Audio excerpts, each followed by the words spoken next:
Hello student, तो हम लोग देखने जा रहे हैं लेक्चर नंबर 7 इनफाइनाइट शीट। अब इसके अंदर क्या क्या है देखो आप।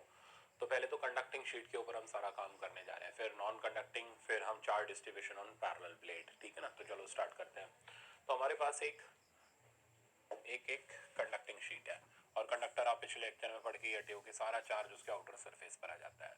तो ये कंडक्टिंग शीट है, इसकी सरफेस चार्ज डेंसिटी सिग्मा है। सरफेस चार्ज डेंसिटी का मतलब चार्ज पर यूनिट एरिया।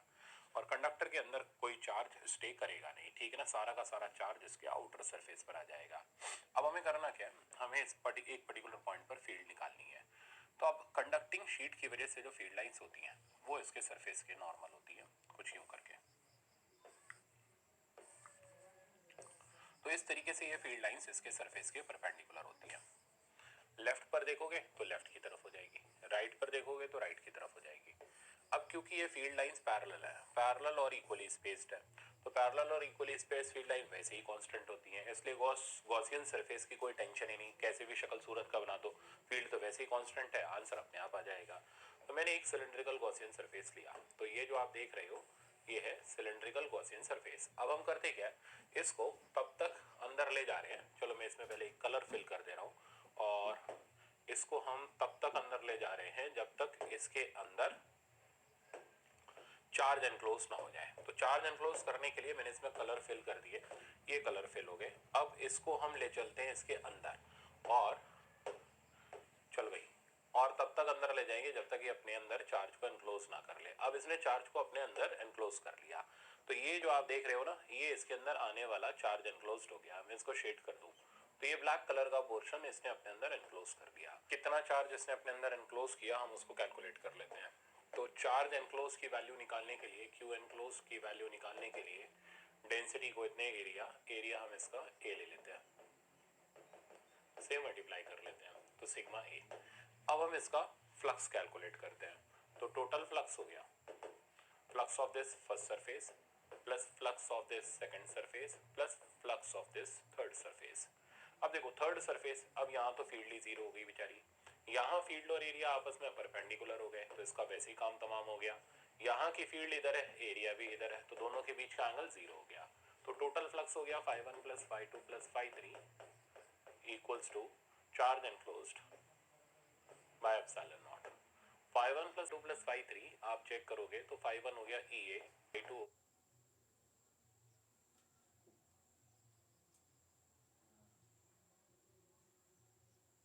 अब इसको सब्स्टिट्यूट करेंगे तो EA चार्ज एनक्लोज की जगह आ गया sigma A bye epsilon not कटा, और सिग्मा बाय एप्सिलॉन नॉट हमारे पास फील्ड का फॉर्मूला आया। तो एक कंडक्टिंग शीट की फील्ड का फॉर्मूला हो गया सिग्मा बाय एप्सिलॉन नॉट, जहाँ सिग्मा उसकी सरफेस चार्ज डेंसिटी हो गई।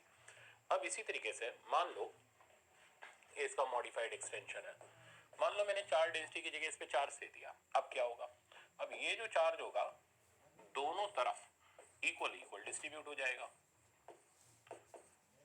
अब अगर हम इस सिलेंडर को ला करके इसके अंदर ले जाएंगे तो अब ये जो चार्ज एनक्लोज करेगा ये सरफेस का चार्ज एनक्लोज्ड हो गया। अब अगर हम फील्ड निकालेंगे इस जगह पर तो ये फील्ड हो गई sigma by epsilon not. Sigma मतलब जो भी सामने चीज है, सामने जो भी प्लेट है उसकी सरफेस चार्ज डेंसिटी। अब इस पे चार्ज कितना हो गया, Q/2 डिवाइडेड बाय ए, ये हो गई surface charge density times epsilon not.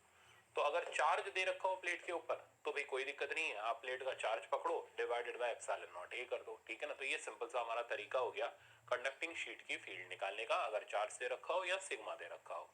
अब दूसरी शीट नॉन कंडक्टिंग शीट के अंदर क्या होता है नॉन कंडक्टिंग प्रॉपर्टी,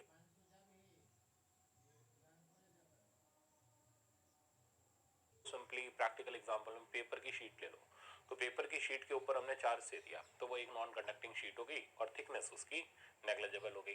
अब हमने किया ये कि फ्लक्स निकालने के लिए चल भाई इसको लेके अंदर चलते हैं। अब इसने चार्ज अपने अंदर एनक्लोज कर लिया, मैं थोड़ा सा इसमें कलर वलर फिल कर दे रहा हूँ। तो ये इसने अपने अंदर चार्ज को एनक्लोज कर लिया, ठीक है ना।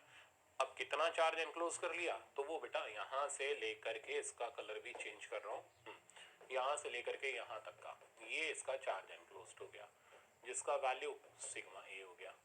अब फील्ड देखना, अब फील्ड इधर साइड इधर हो गई, फ्लक्स हो गया EA, कर्व सरफेस का वैसे 0। अब लेफ्ट साइड पर भी फील्ड आ गई, पहले कंडक्टिंग वाले में नहीं थी, और ये फ्लक्स भी हमारे पास हो गया EA। तो अब दोनों तरफ से हमें टोटल फ्लक्स मिलने लगा, और टोटल फ्लक्स का वैल्यू हो गया हमारे पास twice EA, which is equals to charge enclosed divided by epsilon naught। तो twice of EA, charge enclosed हो गया बेटा sigma A bye epsilon not, A से A गया, और नॉन कंडक्टिंग शीट की फील्ड का फॉर्मूला आ गया sigma bye 2 epsilon not, conducting sheet का आधा। तो कंडक्टिंग शीट हो गई sigma by epsilon not, non conducting sheet का आ गया सिग्मा बाय 2 एप्सिलॉन नॉट। तो मेरे ख्याल से दोनों पॉइंट समझ आ गए होंगे। अब इनके एग्जांपल लेते हैं। एग्जांपल में ये तो स्टैंडर्ड एग्जांपल है। एग्जांपल ये कि ये नॉन कंडक्टिंग शीट है, सरफेस चार्ज डेंसिटी सिग्मा, और हमने ये पॉइंट चार्ज इसके सामने टांग दिया। अब करना क्या है? करना ये, हमें इसका इक्विलिब्रियम में एंगल निकालना है, टेंशन निकालनी है। ये सब पुराने सवाल है, आप बहुत बार इस तरीके की चीजें सीख चुके हो। अब इसकी फील्ड लाइंस अगर हम स्केच करें, तो नॉन कंडक्टिंग शीट की फील्ड लाइंस ये रही। अब ये फील्ड क्या करेगी? ये फील्ड इस चार्ज के ऊपर फोर्स लगाएगी, और उसकी फोर्स लगाओ तो राइट साइड की तरफ फोर्स लग गई। कितनी फोर्स लग गई? Charge into field. फील्ड की वैल्यू डाले तो बन गया सिग्मा बाय एप्सिलॉन नॉट। नीचे की तरफ इसका वेट आ गया, mg हो गया। थ्रेड के अंदर टेंशन आ गई, एंगल यहाँ से थीटा हो गया। अब अगर थीटा वीटा निकालना है तो अपना वही पुराना तरीका, पैरेललोग्राम बनाओ, रिजल्टेंट इधर ले जाओ, जैसा मैंने थ्रेड चार्ट में सिखाया था। ये एंगल हो गया थीटा, थीटा नॉट कर लो इसको। तो इक्विलिब्रियम का एंगल tan थीटा नॉट, ये वही F बाय mg के बराबर है। तो tan थीटा नॉट की वैल्यू होगी, अब हम दोनों के वैल्यू सब्स्टिट्यूट कर दे रहे हैं। F की जगह आ गया बेटा अपने पास Q not E divided by mg, और E की जगह हम डाल देते हैं अपना सिग्मा बाय एप्सिलॉन नॉट। तो Q not sigma by epsilon not times mg। तो ये इसका इक्विलिब्रियम में एंगल आ गया। तो मेरे ख्याल से आसान से समझ आ गया होगा। आपको याद है SHM में भी हम लोगों ने ऐसा ही किया था। अब थोड़ा सा डिस्प्लेस करा के इसे छोड़े तो ये इसके अबाउट ऑसिलेट करेगा। हम लोग G फैक्टिव निकालते थे, G फैक्टिव हो जाएगा इसका एक्सेलरेशन और इसके एक्सेलरेशन का रिजल्टेंट। तो अगर SHM करा दें, चलो करा ही दे रहे हैं ना, एक बार फिर से रिवाइज हो जाएगा आपका। तो अगर हम इसका SHM करा दें तो G फैक्टिव हो जाएगा under root of G square plus F by M का होल स्क्वायर। याद आया? अब F की जगह हमारा हो जाएगा Q नॉट E या फिर Q not sigma by epsilon not. Put करते चलते हैं, G स्क्वायर प्लस F की जगह मैंने डाला Q not sigma by epsilon not M का होल स्क्वायर। अब टाइम पीरियड लिख लेते हैं इसका 2 pi under root L by G effective. तो लो, अब आपका SHM तक का पूरा पोर्शन इसमें कवर हो गया। अब अगली चीज आती है, ये charge distribution on parallel plate. अब देखो आपके में मेडिकल में 3 तक आते हैं। अब 3 से तो मेरा तो पेट नहीं भरता, मैं तो सीधे मतलब 2 तक आते हैं, मैं तो सीधे 3 से स्टार्ट कर रहा हूँ, और फिर अगले एग्जांपल में आप देखो 5-5 प्लेटें आपका इंतजार कर रही हैं। तो अब इसमें तो आप बिल्कुल परफेक्ट हो जाओगे। अब इसका पहले रूल एंड रेगुलेशन सीखो। होता क्या है, इन प्लेट्स का हमें चार्ज गिवन होता है। ये कंडक्टिंग प्लेट्स हैं, इसका चार्ज Q, इसका चार्ज 2Q, एंड इसका चार्ज आपको दे रखा है 7Q।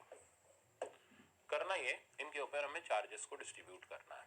तो होता ही है, जब ये प्लेटें हम पास पास लाते हैं, तो आपको मैंने बताया था अभी पीछे, जैसे वापस चलते हैं वहाँ पे, ये कंडक्टिंग वाले में कि Q चार्ज दें तो आधा आधा इधर उधर डिस्ट्रीब्यूट हो जाता है। तो यहाँ पर भी ये आधा आधा ही डिस्ट्रीब्यूट हो रहा है, बट हो क्या रहा है, ये दूसरी प्लेट आकर के इसके सामने अपनी फील्ड प्रोड्यूस करके इसको इंडक्शन इसके अंदर ला रही है। इंडक्शन हम लोग नेक्स्ट लेक्चर के अंदर देख लेंगे। तो इन सामने वाली फेसिंग प्लेट्स पर जो चार्ज आता है वो इक्वल और अपोजिट आता है। इसलिए जब भी हम कंडक्टिंग प्लेट का चार्ज डिस्ट्रीब्यूशन करते हैं तो यहाँ और यहाँ चार्ज इक्वल अपोजिट। जैसे थोड़ी देर के लिए लिख लेते हैं, फिर डिलीट कर दूंगा। -Q, इधर Q डैश तो इधर -Q डैश। ठीक, तो देखोगे इधर और इधर का चार्ज हमेशा इक्वल अपोजिट रहेगा, इधर इधर का चार्ज हमेशा इक्वल अपोजिट रहेगा। तो अगर आप टोटल चार्ज जोड़ने की कोशिश करोगे तो ये तो यहाँ से कट गया, ये यहाँ से कट गया, तो गया कहाँ सारा चार्ज? तो सारा चार्ज आउटर सरफेसेस पर आता है। इसलिए पहली स्टेप ये होती है कि चार्ज ऑन आउटर प्लेट्स या outer surface is equals to total charge by 2। तो हमेशा पहली स्टेप यही रहेगी कि अगर आप चार्ज ऑन आउटर सरफेस लिखोगे तो वो टोटल चार्ज का आधा आधा हो जाएगा। तो जब भी आप चार्ज का डिस्ट्रीब्यूशन कर रहे हो, आप हमेशा सबसे पहले आउटर सरफेसेस के चार्ज को लिखो। तो मैं यहाँ पर लिखना स्टार्ट कर रहा हूँ। तो टोटल ऐड करें 7 2 9 और 1 10, तो इस सरफेस पर आया 5q, ये आया 5q। अब अगली स्टेप पर बढ़ते हैं। अब यहाँ तो 5q आ गया, तो अंदर कितना आएगा? अच्छा, अंदर कितना आएगा वो देखने का तरीका ये है, टोटल बेटा कितना था? q था, और इंडक्शन से कभी भी चार्ज ना तो बढ़ता है ना घटता है, जितना पहले था उतना ही रहता है। ऐसे समझो, मेरे पास 100 रुपीज थे, इस पॉकेट में मैंने 10 रुपए डाल दिए, दूसरी पॉकेट में मैंने कितने रुपए डाले? तो बड़ा आसान है, निकाला, टोटल जितने थे उसमें से इधर का माइनस कर दो, बाकी बचे कुछ इधर गए। सेम वे में इस पे टोटल कितना है? q। जैसा मर्जी इंडक्शन हो जाए, रहना टोटल q ही है, तो इसमें से 5q इधर चला गया, तो बाकी बचा कुछ इधर गया। तो यानी अब अगर हमें इनर सरफेस का चार्ज लिखना है, तो चार्ज ऑन इनर प्लेट या इनर सरफेस हो जाएगा charge on plate minus charge on outer surface. तो आ जाओ अगली स्टेप की तरफ बढ़ते हैं। अब अंदर का चार्ज लिखते हैं, तो q में से 5q इधर चला गया, बाकी कितना बचा? q minus 5q, that means इधर आ गया माइनस 4q। तो माइनस 4q का चार्ज हमारे पास इधर आ गया। अब प्लेट, सामने वाली प्लेट पर चार्ज, तो जो सामने वाली प्लेट है, तो फेसिंग प्लेट का आप जो चार्ज है वो कैसे लिखेंगे? वो थर्ड स्टेप, तो charge on facing plate is equal and opposite of charge on other plate. ये हो गया इंडक्शन का कंसेप्ट। तो अगर इधर माइनस 4q है, तो इसके सामने वाली प्लेट पर जो चार्ज मिलेगा आपको वो मिलेगा प्लस 4q। अब फिर इस पे टोटल चार्ज जितना पहले था उतना बाद में, टोटल कितना था? 2q, इसका भी मैं एक साथ ही लिख दे रहा हूँ 7q। अब चलते हैं आगे। तो अब अगली स्टेप, तो इधर माइनस 4q आया, तो इधर 4 प्लस 4q आ गया। अब हमें फिर इधर का चार्ज लिखना है, तो 2q में से 4q माइनस करो और इधर बचा कुचा चार्ज लिख लो, ये हो गया माइनस 2q।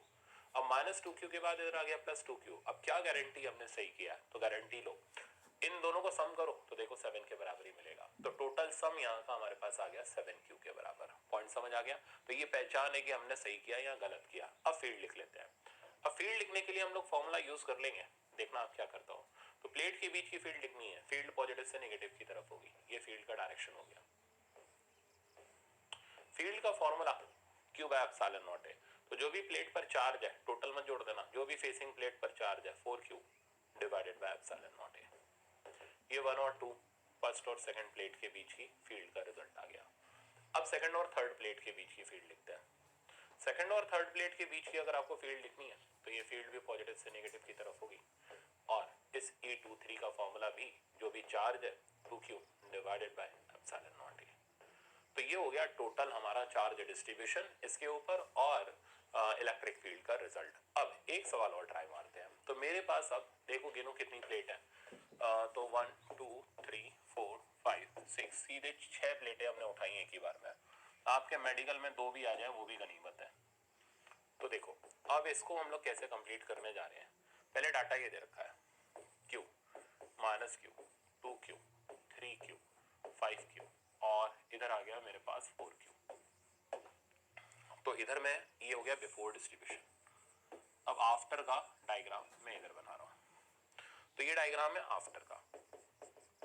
पहले पुराने चार्जेस लिख लो ताकि आगे दिक्कत ना आए। q minus q, 2q, 3q, 5q and 4q।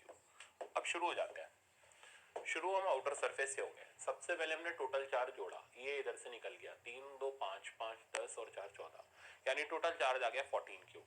तो ये टोटल चार्ज का आधा आधा इधर इधर मिलेगा, 7q इधर और 7q इधर। अब शुरू हो जाओ किसी भी तरफ से। तो इस q में से 7q इधर चला गया, माइनस 6q इधर आ गया, प्लस 6q इधर आ गया। अब माइनस q में से 6q इधर चला गया, तो ये माइनस ये करोगे, ध्यान से करना, माइनस 7q आ जाएगा, इधर आ जाएगा प्लस 7q। 2q में से 7q हटाओगे तो आंसर में बचेगा माइनस 5q, इधर आ जाएगा प्लस 5q। अब 3q में से 5q हटाओगे तो इधर बचेगा माइनस 2q, इधर आ जाएगा प्लस 2q।